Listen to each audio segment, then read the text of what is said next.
Lima, 10 de diciembre de 2022. Vista la propuesta del señor presidente del Consejo de Ministros, de conformidad con el artículo 122 de la Constitución Política del Perú, el artículo 15A de la Ley 29158, Ley Orgánica del Poder Ejecutivo y, estando lo acordado, se resuelve. Artículo primero. Nombrar ministra de Estado en el Despacho de Educación a la señora Patricia Correa Arangoitia. Artículo segundo. La declaración jurada de la ministra nombrada es publicada en la página web de la Presidencia del Consejo de Ministros en la misma fecha de la publicación de la presente resolución suprema. Dina Ercilia Boluarte Segarra, Presidente de la República. Pedro Miguel Angulo Arana, Presidente del Consejo de Ministros. Señora Patricia Correa Arangoitia, ¿promete usted por la patria y la Constitución desempeñar leal y fielmente, sin cometer actos de corrupción, el cargo de ministra de Estado en el despacho de Educación que le confío? Sí, prometo. Si así lo hiciera, que la patria y la nación lo premien, y si no, se lo demanden. La nueva ministra de Educación jura en estos momentos. Se trata de Patricia Correa Arangoitia. Gobierno a quien le corresponda gobernar pueda mirar el país desde esta mirada más descentralizada. Desde Lima no se pueden tomar las decisiones y sí necesitamos fortalecer instancias como la MEDU y fortalecerla significa también ir mirando cómo a la vez las universidades y nuestro sistema de educación superior genera un valor agregado y los estudiantes se sienten beneficiados de eso y la propia comunidad, ¿no? Ese es creo que un buen indicador para poder saber que la universidad está aportando al desarrollo de la comunidad y del país. Muchas gracias. Doctora, por la trayectoria que usted tiene justamente de la educación, ¿no? Por la familia que tiene también, que es educadora, y el conocimiento, y también el tema de derecho, y al ser especialista en políticas de gestión educativa y descentralización, ¿qué es lo que se faltaría? Yo sé que está muchísimo, ¿no? Estamos en una crisis educativa, pero ¿qué es lo más urgente que podría usted plantear al futuro gobierno, el que sea, el Castillo, o Keiko Castillo, como quiera, porque no es independiente, pero ¿cuál podría ser lo importante, usted que ha sido profesora, ¿no? Porque ese bagaje, esa cuna de docencia que tiene usted es importante, por eso ha sido voceada en algún momento para ministra, pero esperemos verla pues en este próximo gobierno. Gracias. Aprovecho para señalar que en aras de esta ruta de preservar el tema de la calidad y todo, no tengo el doctorado aún. Entonces, en estricto, soy licenciada y a puertas de ser magíster, ¿no? Y creo que eso es importante señalarlo para poder ir tomando, digamos, dimensionando los esfuerzos que se tienen que hacer para los grados que debemos de tener también y que la educación superior nos demanda, ¿no? Entonces, esta pregunta que me haces además me lleva a pensar en un sistema de educación superior más amplio, ¿no? No, lo que hemos hablado en los últimos años, en la última década, se ha hablado mucho de la reforma universitaria. Recordemos desde la aprobación de la ley de educación o de la ley universitaria que estamos usando ahora, también al lado nosotros tenemos el desafío dentro de la educación superior de fortalecer la formación técnica, por ejemplo, ¿no? Que, ojo, no es menos que la universitaria, es otro camino y otra opción para los estudiantes que egresan de las escuelas y que muchas veces ven a la universidad como la única salida para crecer, digamos, profesionalmente.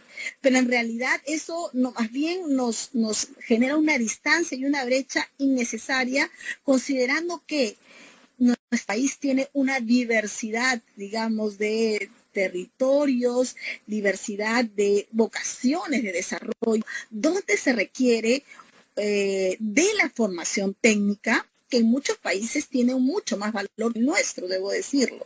Entonces, que un primer desafío respecto a la pregunta que haces está justamente en dimensionar y mirar a la educación superior más allá de la universidad. Esto implica los institutos de educación superior técnica, las escuelas de educación superior de arte, de música, ¿no? Que en realidad también hoy están descuidadas, tienen poco presupuesto y el desarrollo que ha tenido o la evolución en términos también de calidad es muy más lenta, ¿no? Entonces creo que yo plantearía a la nueva gestión de gobierno que pueda mirar en esa ruta, si se quiere además generar desarrollo, mirar y generar oportunidades, por lo tanto, inversión también en las instituciones de formación técnica, de educación artística y los institutos superiores pedagógicos forman parte de toda del sistema de educación superior,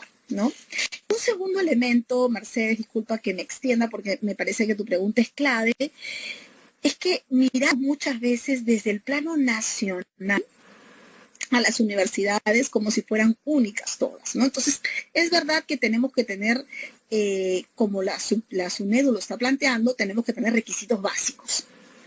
Pero en realidad, nuestras universidades, nuestros institutos superiores deberían, sobre todo las universidades, por el rol que tienen, también tener esta vocación de vincularse al desarrollo del territorio.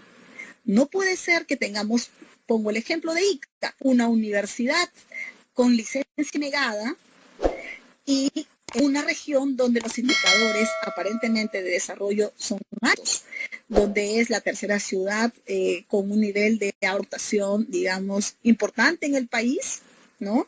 Donde las condiciones laborales aparentemente se dan para todos, aunque si miramos también los últimos eventos del año pasado sobre las movilizaciones en torno justamente a los trabajadores de agroexportación, denota que no basta solo con el acceso al trabajo, sino que también se requiere un trabajo digno. Entonces, tenemos nosotros esas contradicciones. ¿Eso qué nos está diciendo? Que muchas veces la universidad está de espaldas al desarrollo local, al desarrollo regional. Y realmente las universidades tienen un rol vinculado, un deber de aportar al desarrollo regional. El tema de las patentes es un deber de las universidades también, ¿no? Parte de la academia. Tienen investigación. Hay muchas universidades que reciben canon.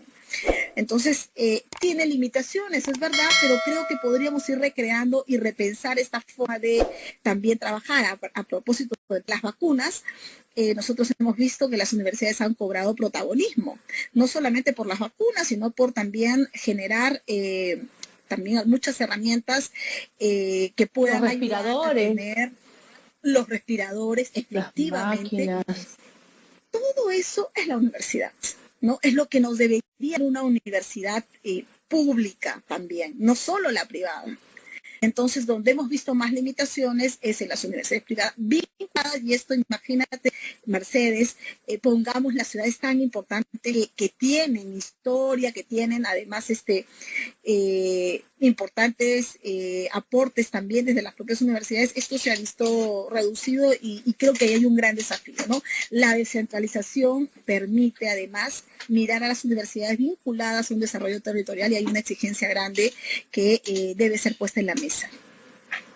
Esperemos que en este próximo gobierno me en cuenta lo que acaba de decir, doctora, importante es la inversión en educación. Estamos en una crisis no tan solo de salud, no tan solo económica, sino una crisis educativa, y hemos visto incluso si vamos ya a los más pequeños o los que están en los colegios, tienen que estar subiéndose a un árbol para captar internet, lo cual es inaudito en ciudades, y peor, doctora, los que conocemos quizás el interior del país, cuando usted como yo,